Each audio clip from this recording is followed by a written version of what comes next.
नमस्कार, ठाणे वर्तमानमध्ये मी नितीन बोरसे आपलं पुन्हा एकदा हार्दिक स्वागत करतो। सादर करीत आहोत आजच्या ठळक बातम्या।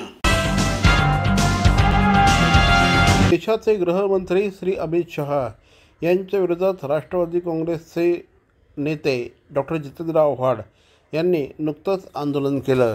आंबेडकर असं म्हणणं ही फॅशन झाली आहे असं विधान नुकतंच गृहमंत्री अमित शहा यांनी केलं होतं।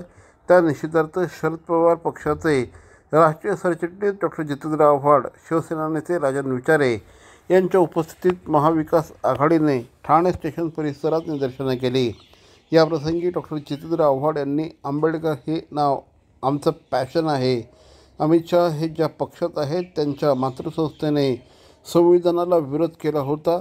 आता शहांच्या विधानाने भाजपच्या मनात काय आहे हे उघडकीस झालं आहे अशी टीका देखील यावेळी श्री आव्हाड यांनी केली।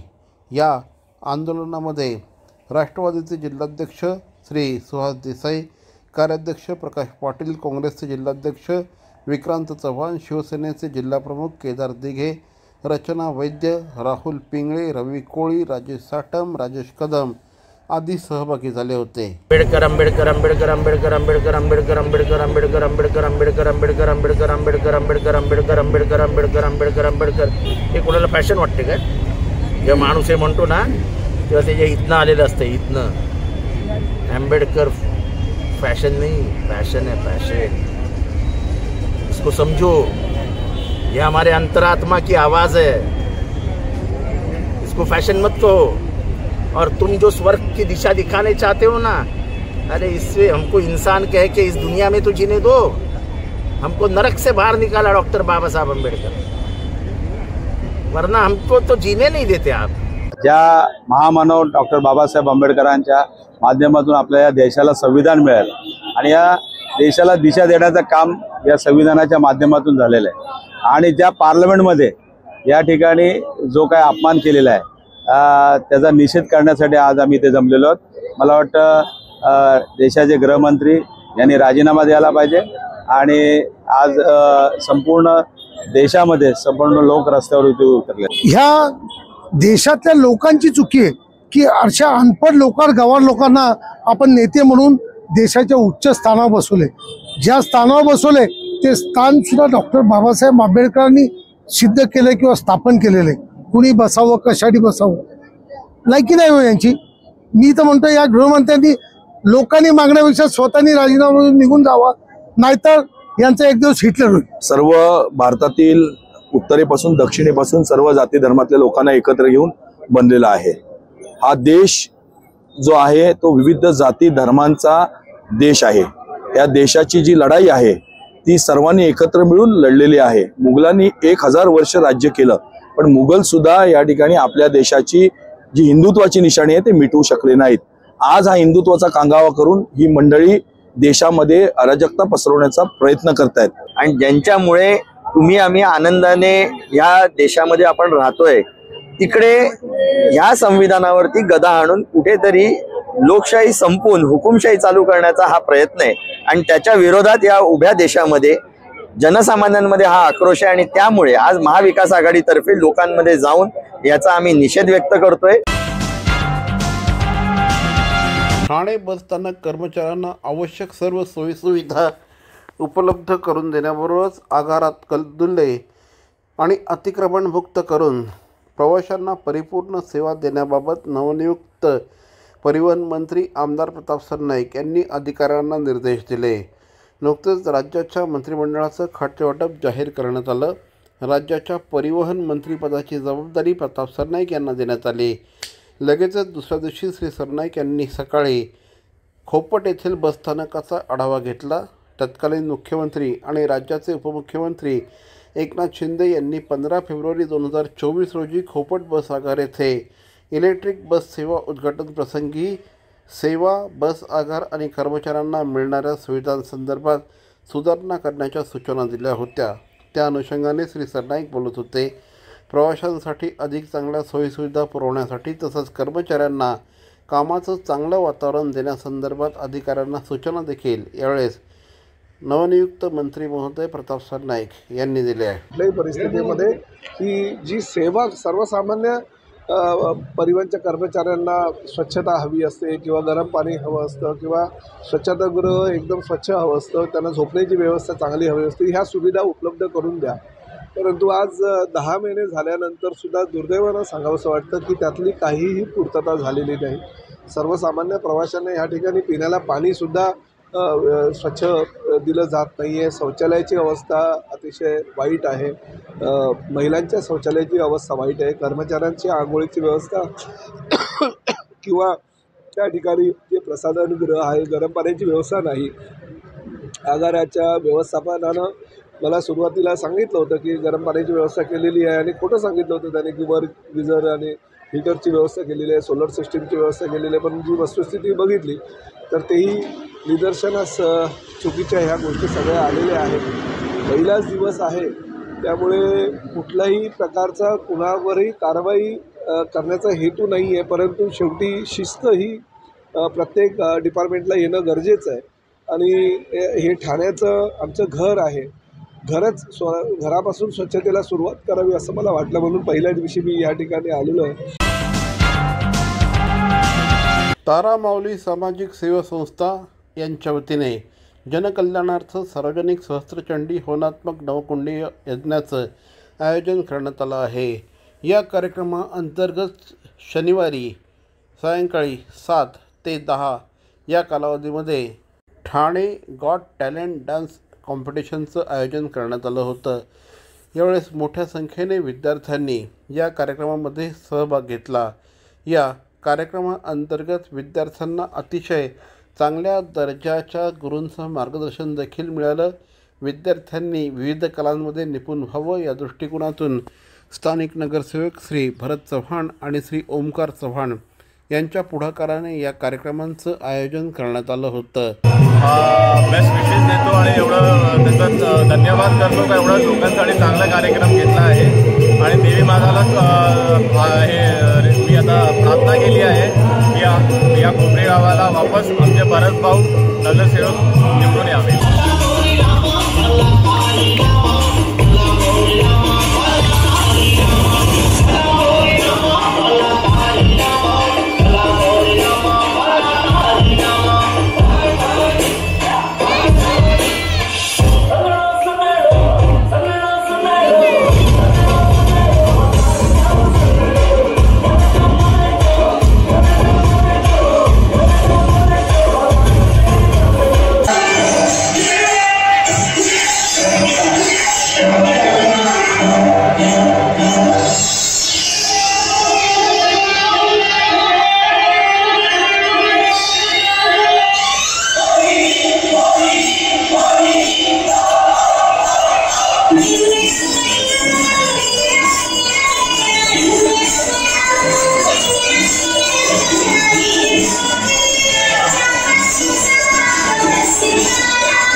ठाणे शहरातील भवानी ज्वेलर्सची प्रति ग्रॅम केवळ 250 रुपयांची घडणावळ सोने, चांदी, हिरे आणि प्लॅटिनमच्या आधुनिक आणि पारंपरिक दागिन्यांचं विश्वासार्ह दालन.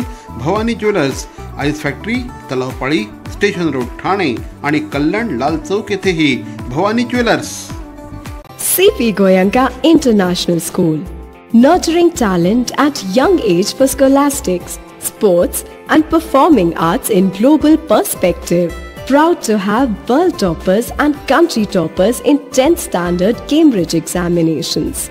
Ranked the best emerging school by the Times of India for personality over percentage. CP Goenka is the intelligent choice.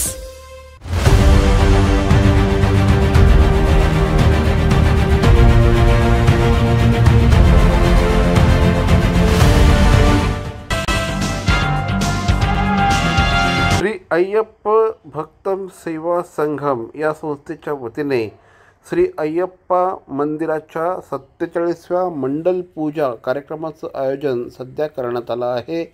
या निमित्ताने विविध प्रकारचे धार्मिक, सांस्कृतिक आणि सामाजिक कार्यक्रमांचं आयोजन या ठिकाणी करण्यात येत आहे। दिनांक 19 ते 29 डिसेंबर या कालावधीमध्ये या कार्यक्रमाचं आयोजन करण्यात आलं आहे। 22 तारखेला या कार्यक्रमाच्या निमित्ताने सायंकाळी कोडियेट्टू या कार्यक्रमाचं आयोजन करण्यात आलं होतं। या कार्यक्रमामध्ये पंचायवदन या कार्यक्रमाचं आयोजन करण्यात आलं। मोठ्या संख्येने यावेळेस नागरिक उपस्थित होते। सोमवारी या कार्यक्रमानिमित्त नारायणीयम ह्या कार्यक्रमाचं आयोजन सकाळी करण्यात आलं होतं, तर सायंकाळी सर्वपल्ली या कार्यक्रमाचं आयोजन करण्यात आलं आहे। यावेळेस गुरु RLV रजनी ठक्कन यांच्या शिष्यांनी या कार्यक्रमाचं सादरीकरण करणार आहेत।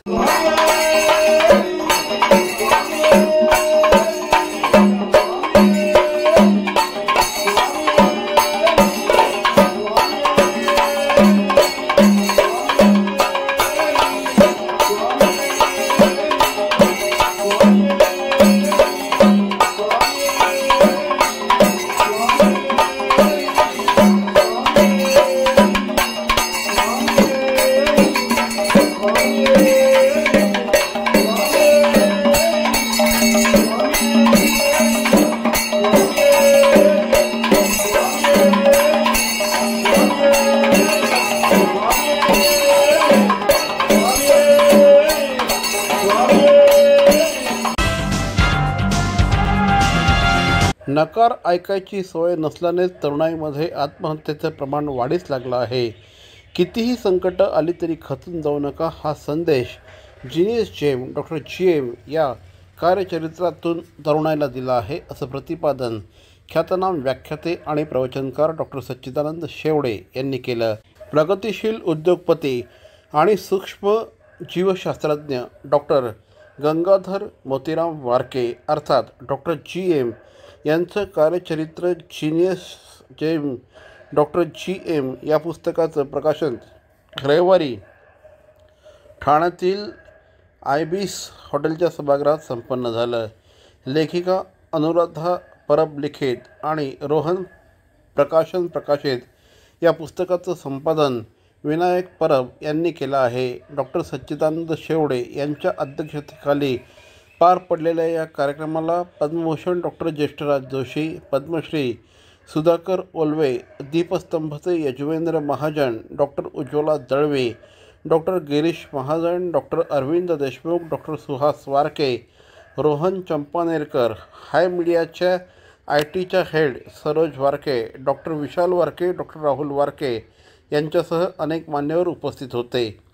यावेळेस बोलताना श्री शेवडे यांनी खानदेशातील बुद्रुक खेडेगावातून आलेला युवक संशोधक बनून उद्योजक बनतो, सुरवंटाचं फुलपाखरू होण्याचे ते स्थित्यंतर अलौकिक आहे। सूक्ष्म जीवशास्त्रामध्ये भारतामध्ये जे कुणी करायला झजावत नव्हतं ते काम डॉक्टर वारके यांनी केलं। त्याची दखल विदेशातील कंपन्यांनी घेतली।